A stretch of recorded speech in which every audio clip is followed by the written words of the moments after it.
Pada hari ini saya berkesempatan untuk mewawancarai Ibu Fitri. Mohon izin Ibu Fitri untuk mewawancarai Ibu Fitri seputar strategi guru dalam menangani pembelajaran siswa kelas 6 pada masa pra-remaja. Nah, sudah hadir pada kesempatan kali ini dengan Fitri. Bagaimana kabarnya, Bu? Alhamdulillah baik. Untuk selanjutnya, sebelum saya melakukan pertanyaan inti, Bu, kami ingin mengetahui pandangan Ibu Fitri secara umum. Menurut Ibu, bagaimana karakter dan perkembangan siswa kelas 6 saat ini memasuki fase pra-remaja, baik dari segi emosional, sosial maupun cara mereka berinteraksi dengan guru dan teman-teman. Kelas 6 ya, kelas 6 itu memang mulai masuk ke pra-remaja. Otomatis mereka memiliki perubahan yang cukup signifikan ya Mbak dari kelas sebelumnya, apalagi masalah emosi gitu. Nah, dengan adanya perubahan yang seperti ini, mau tidak mau kan berarti saya harus menyesuaikan dengan apa yang diberitahu oleh mereka, apa yang jadi gini Mbak, kalau misalnya mereka lebih dominan emosinya menggebu-gebu atau apa, itu kan berarti saya harus menyesuaikan diri. Kemudian saya tidak juga boleh langsung menjudge ini sesuatu yang salah, ini sesuatu yang baik, tapi mencoba untuk mendalami sifat dari masing-masing anak gitu. Ya. Seiring bertambahnya usia Ibu, anak-anak kelas 6 biasanya mulai menunjukkan perubahan sikap dan perilakunya. Dapatkah Ibu menjelaskan perubahan-perubahan apa saja yang sering terlihat di kelas, misalnya dari aspek minat belajar, fokusnya, atau bahkan cara mereka mengapresiasikan diri? Untuk fokus belajar, mereka di kelas 6 pastinya tentu lebih dari kelas sebelumnya, karena mau tidak mau untuk di kelas 6 itu kan dituntut untuk saya ini sebentar lagi harus ujian, saya harus mendapatkan nilai yang bagus, saya harus lulus, saya harus bisa masuk ke SMP negeri. Nah, itu secara tidak langsung mempengaruhi mereka, tahap belajar mereka, meskipun dibebani dengan berbagai materi, tetapi di sisi positifnya mereka tetap mau berusaha untuk lebih kalau ada tugas saya harus kerjakan, kalau ada materi yang belum jelas saya harus tanya ke Bu Fitri nih, bagaimana saya bisa menguasai materi ini, Bu, ini saya belum bisa. Nah, itu ada usaha dari mereka. Kemudian rasa ingin tahu mereka juga itu pasti lebih tinggi daripada di kelas sebelumnya, karena materi di kelas 6 itu kan banyak yang masuk ke pra-remaja. Mereka rasa ingin tahunya itu sangat tinggi sekali, diimbangi dengan peningkatan emosional tadi gitu. Kami yakin ya Bu, yang guru memiliki pengalaman unik dalam menghadapi dinamika pembelajaran di kelas. Bagaimana Ibu menjaga suasana agar belajar tetap kondusif, khususnya ketika siswa mulai sudah terinteraksi atau memiliki rasa ingin tahu yang sangat tinggi di masa pra-remaja ini? Jadi ya itu salah satu tantangan apalagi di kelas 6. Mau nggak mau kan sebagai guru kelas itu mempunyai trik dan itu sendiri-sendiri ya Mbak. Paling enggak setiap kita mulai pembelajaran atau pertengahan pembelajaran, kita bisa melihat situasi anaknya dulu. Kira-kira anaknya ini sudah tidak fokus, berarti kita mulai memasukkan speaking. Kemudian selain speaking bisa juga permainan-permainan yang bisa memacu semangat mereka untuk belajar lagi, semangat mereka untuk konsentrasi, bisa dengan toko konsentrasi atau permainan-permainan game yang mungkin bisa lebih menyenangkan. Secara bahasa kasarnya mungkin bisa menghilangkan rasa kantuk mereka.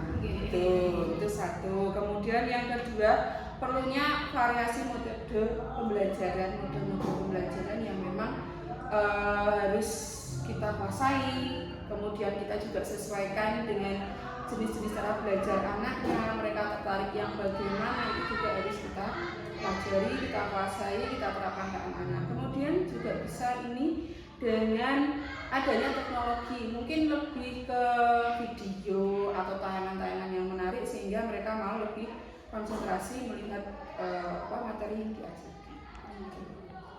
Terkadang kan siswa para remaja ini mulai ingin menunjukkan kemandiriannya ya Bu. Bahkan ada yang sesekali menentang atau membantah arah guru. Bagaimana menghadapinya Ibu?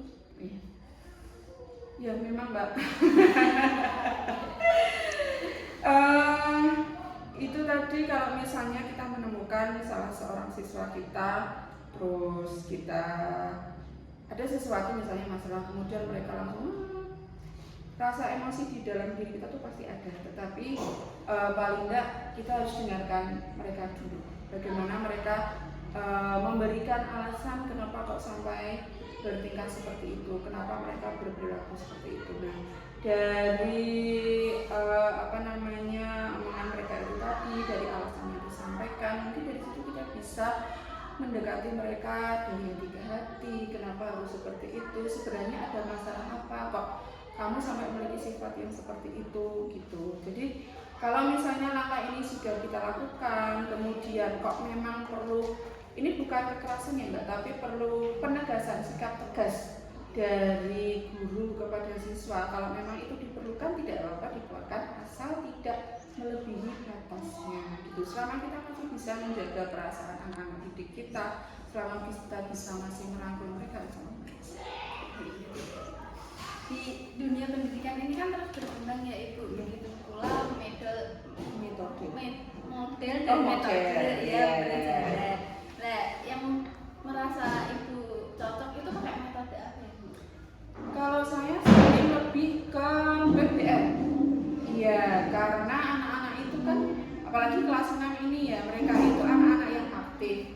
Mereka anak-anak yang suka, istilahnya misalnya dikasih sesuatu materi baru, kemudian langsung mempraktekkan, kemudian menghasilkan sesuatu, itu mereka lebih tertarik dan mereka lebih suka belajar bersama dengan teman-temannya. Jadi lebih sering kelompok seperti itu, kolaborasi dengan teman-temannya untuk menyelesaikan materi atau menyelesaikan tugas atau bahkan membuat project yang harus diselesaikan. Nah, itu biasanya mereka lebih suka secara berkelompok. Yang saya tanamkan sering PBL aja sih Mbak.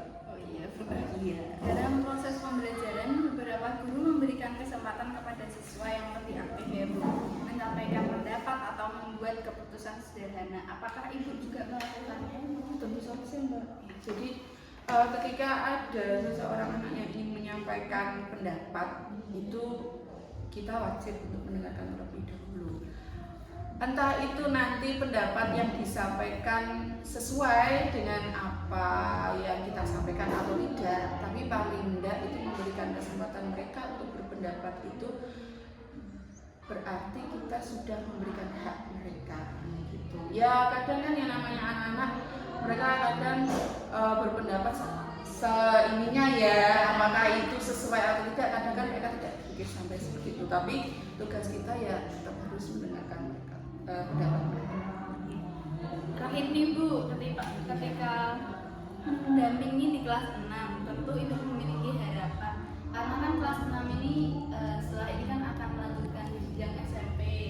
Nah, kesan dan pesannya untuk anak-anak siswa kelas 6 sebelum meninggalkan SD ini apa? Kalau pesan di kelas 6 itu sangat deg-degan. Ya, karena penentuan ya, terutama di kelas 6 itu, kemudian harusnya saya bisa memberikan materi sebanyak 10 bulan, itu kan 7 atau 8 bulan harus sudah selesai, mau nggak mau. Nah itu kan berarti membuat tantangan tersendiri bagi saya, dan anak-anak juga saya kadang merasa kasihan sama mereka, tapi saya juga bangga dengan mereka karena mereka tetap ada semangat belajarnya, meskipun terkadang ada kata Bu capek, Bu ini, Bu ini gitu, tapi mau nggak mau kan kita harus menyelesaikan tugas. Itu yang pertama. Yang kedua, pesan saya untuk mereka, semoga mereka nanti lulus dari SD Negeri Candirejo 02 ini tidak hanya memberikan nilai akademik yang baik, tetapi juga memberikan nilai attitude, sikap yang baik juga. Karena kewajiban seorang guru itu tidak hanya memberikan materi saja, tetapi memberikan pendidikan sikap juga kepada anak, sehingga nanti mereka dikenal di SD ini sebagai anak yang baik. Itu Mbak. Ya, terima kasih Bu Fitri atas jawabannya yang sangat berharga. Semoga pengalaman Bu Fitri dapat menginspirasi dan membantu